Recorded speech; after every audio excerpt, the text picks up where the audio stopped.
একজন মানুষ কথা বললে শেয়ার বাজার কাঁপে, একজন মানুষ টুইট করলে দেশের মুদ্রা পড়ে যায়, একজন মানুষ সিদ্ধান্ত নিলে মিত্র দেশগুলো রাগের ঘুম হারায়। তার নাম ডোনাল্ড ট্রাম্প। আজকের প্রশ্ন একটাই, কেন পুরো বিশ্ব এই একজন মানুষকে ভয় পায়? ট্রাম্পের সবচেয়ে বড় অস্ত্র বোমা নয়, এটা হলো ট্যারিফ। 2018 সালে চীনের বিরুদ্ধে শুরু হলো বাণিজ্য যুদ্ধ। $500 বিলিয়ন চীনা পণ্যে শুল্ক বসালেন ট্রাম্প। বেজিং পাল্টা ব্যবস্থা নিল, কিন্তু ক্ষতি হলো উভয়েরই। ইউরোপও রেহাই পেল না। জার্মানির গাড়ি শিল্প, ফ্রান্সের ওয়াইন, ইতালির পনির সবার ওপর শুল্কের হুমকি দিলেন তিনি। ইউরোপীয় ইউনিয়নের নেতারা তখন বুঝলেন ট্রাম্পের কাছে মিত্রতার মানে শর্তহীন নয়। 2025 সালে দ্বিতীয় মেয়াদে এলেন আরও কঠোর হয়ে। সব দেশের ওপর 10% বেসলাইন ট্যারিফ ঘোষণা করলেন। বিশ্ব বাণিজ্য সংস্থা কার্যত অচল হয়ে পড়ল। 70 বছরের পুরনো জোট ন্যাটো, বিশ্বের সবচেয়ে শক্তিশালী সামরিক মৈত্রী। ট্রাম্প এসে এক কথায় সব এলোমেলো করে দিলেন। তিনি প্রশ্ন তুললেন, ইউরোপ কেন প্রতিরক্ষায় যথেষ্ট অর্থ দিচ্ছে না? জিডিপি 2% প্রতিরক্ষায় ব্যয় করতে অস্বীকার করা দেশগুলোকে তিনি সাফ জানিয়ে দিলেন আমেরিকা তাদের রক্ষা করবে না। জার্মানি থরথর করে কাঁপল। পোল্যান্ড ছুটে গেল বাজেট বাড়াতে। বাল্টিক দেশগুলো এস্তোনিয়া, লাটভিয়া, লিথুয়েনিয়া রাশিয়ার সীমানার কাছে দাঁড়িয়ে ভাবতে লাগলো, আমেরিকার ছাতা কি আর থাকবে? ট্রাম্প একটি বাক্যে বললেন, যারা দেয় না তাদের আমি বলবো রাশিয়া যা খুশি করুক। ইউরোপের জন্য এর চেয়ে ভয়াবহ বার্তা আর কী হতে পারে? ফ্রান্স, জার্মানি প্রথমবারের মতো ইউরোপীয় প্রতিরক্ষা স্বায়ত্তশাসন নিয়ে কথা বলতে শুরু করল, কারণ তারা বুঝে গেছে ট্রাম্প থাকলে আমেরিকার ওপর ভরসা করা নিরাপদ নয়। চীন পৃথিবীর দ্বিতীয় পরাশক্তি, কিন্তু ট্রাম্পের সামনে বেজিং বারবার রক্ষণাত্মক অবস্থান নিয়েছে। ট্রাম্পের ভয়ে চীনের ভয়ের কারণ তিনটি। প্রথমত বাণিজ্য। চীনের রপ্তানিমুখী অর্থনীতি আমেরিকার বাজারের ওপর অনেকটাই নির্ভরশীল। ট্রাম্পের শুল্কনীতি চীনের কোটি কোটি শ্রমিকের কর্মসংস্থান হুমকিতে ফেলে। দ্বিতীয়ত প্রযুক্তিযুদ্ধ। হুয়াওয়ে ব্যান, চিপ রপ্তানি নিষেধাজ্ঞা। ট্রাম্প চীনের প্রযুক্তি উত্থানকে সরাসরি চ্যালেঞ্জ করেছেন। তৃতীয়ত তাইওয়ান। ট্রাম্পের অপ্রত্যাশিত নীতি চীনকে কখনোই বুঝতে দেয় না পরের পদক্ষেপ কী হবে। শি জিনপিং জানেন ট্রাম্পের সাথে সংঘাতে জেতা সম্ভব, কিন্তু খরচটা অকল্পনীয়। মধ্যপ্রাচ্যে ট্রাম্পের প্রভাব হলো সবচেয়ে সরাসরি এবং সবচেয়ে বিপজ্জনক। ইরান। 2020 সালে ড্রোন হামলায় ইরানের শীর্ষ জেনারেল কাসেম সুলেমানিকে হত্যা করলেন ট্রাম্প। বিশ্ব ভয়ে থমকে গেল। এর পরিণতি কি? তৃতীয় বিশ্বযুদ্ধ। ছোট দেশগুলোর জন্য ট্রাম্পের ভয় আরও গভীর, কারণ তিনি কূটনৈতিক নিয়মকানুন মানেন না। আজ বন্ধু কাল শত্রু, এই অনিশ্চয়তাই সবচেয়ে বড় আতঙ্ক। মেক্সিকো, কানাডা, আমেরিকার প্রতিবেশী দেশগুলোও রেহাই পায়নি। কানাডাকে 51তম অঙ্গরাজ্য বলার উস্কানি থেকে মেক্সিকো সীমান্তের সেনা মোতায়েন, প্রতিটি সিদ্ধান্তে তারা অনুভব করেছে ট্রাম্পের ছায়া। রাজনীতি বিশেষজ্ঞরা বলছেন ট্রাম্পের সবচেয়ে বড় শক্তি তার ক্ষমতা নয়, তার অপ্রত্যাশিত স্বভাব। প্রচলিত রাজনীতিবিদরা নিয়ম মেনে চলেন, কূটনীতির ভাষায় কথা বলেন। ট্রাম্প বলেন যা মনে আসে, টুইটারে, র্যালিতে, সাংবাদিক সম্মেলনে। এই অনিশ্চয়তাই বিশ্ব নেতাদের ঘুম কাড়ে। একজন কূটনীতিবিদ বলেছিলেন, ট্রাম্পের সাথে বৈঠকে যাওয়ার আগে আমরা 10টি পরিকল্পনা বানাই, কিন্তু তিনি এমন কিছু বলেন যা 11 নম্বরেও ছিল না। এই অপ্রত্যাশিত স্বভাবই তাকে করে তুলেছে বিশ্বের সবচেয়ে আলোচিত এবং সবচেয়ে আশঙ্কিত রাজনৈতিক ব্যক্তিত্ব।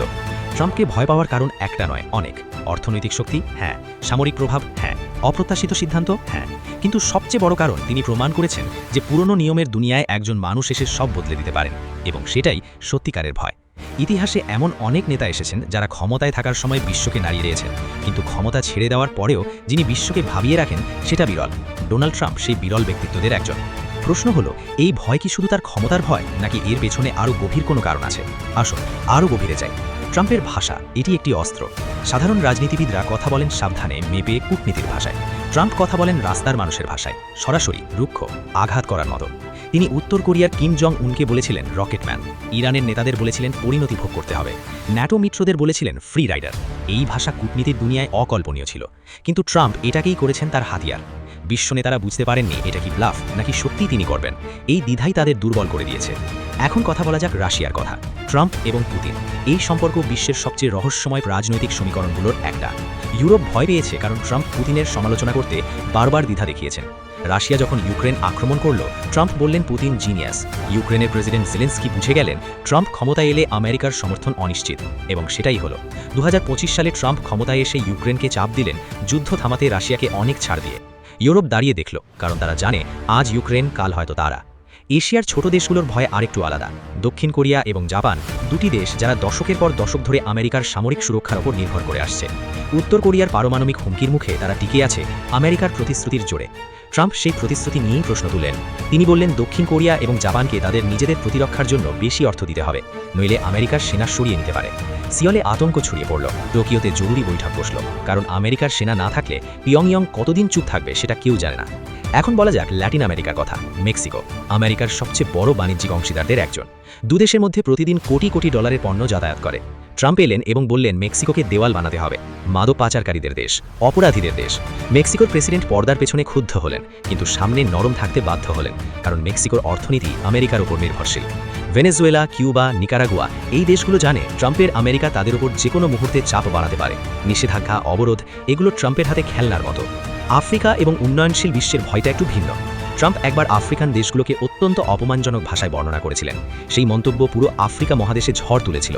কিন্তু ভয়ের কারণ শুধু অপমান নয়, ট্রাম্প বৈদেশিক সাহায্য কমিয়ে দিয়েছিলেন, বিশ্ব স্বাস্থ্য সংস্থা থেকে বেরিয়ে গিয়েছিলেন, জলবায়ু চুক্তি থেকে বেরিয়ে গিয়েছিলেন। এই সিদ্ধান্তগুলোর সবচেয়ে বড় শিকার হয়েছে উন্নয়নশীল দেশগুলো। যখন আমেরিকা বিশ্বমঞ্চ থেকে সরে যায়, তখন সেই শূন্যস্থান পূরণ করে চীন। আফ্রিকায় চীনের প্রভাব বাড়ার পেছনে ট্রাম্পের নীতিও একটি কারণ। এখন আসা যাক সবচেয়ে গুরুত্বপূর্ণ প্রশ্নে, ট্রাম্প কি সত্যিই বিপজ্জনক, নাকি তাকে ঘিরে ভয়টা অতিরঞ্জিত? দুটি দৃষ্টিভঙ্গি আছে।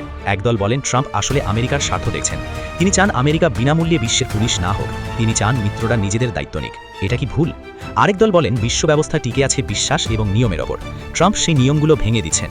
আজ আমেরিকা যা করছে, কাল চীন বা রাশিয়াও একই যুক্তিতে করবে। তখন বিশ্বটা কোথায় দাঁড়াবে?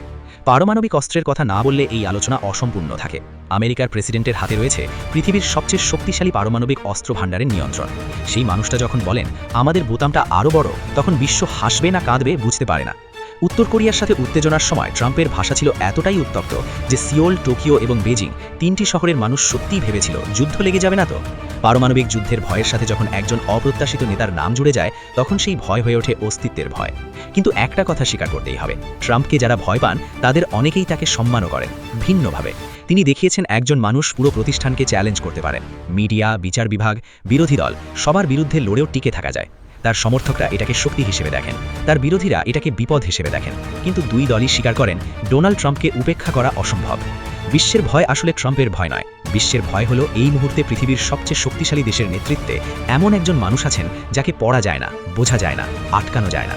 যে পৃথিবীতে একটা টুইট যুদ্ধ শুরু করতে পারে, একটা বক্তৃতা বাজার ধ্বংস করতে পারে, একটা সিদ্ধান্ত কোটি মানুষের জীবন বদলে দিতে পারে, সেই পৃথিবীতে অনিশ্চয়তাই সবচেয়ে বড় শত্রু। এবং ডোনাল্ড ট্রাম্প তিনি হলেন সেই অনিশ্চয়তার মানবিক রূপ।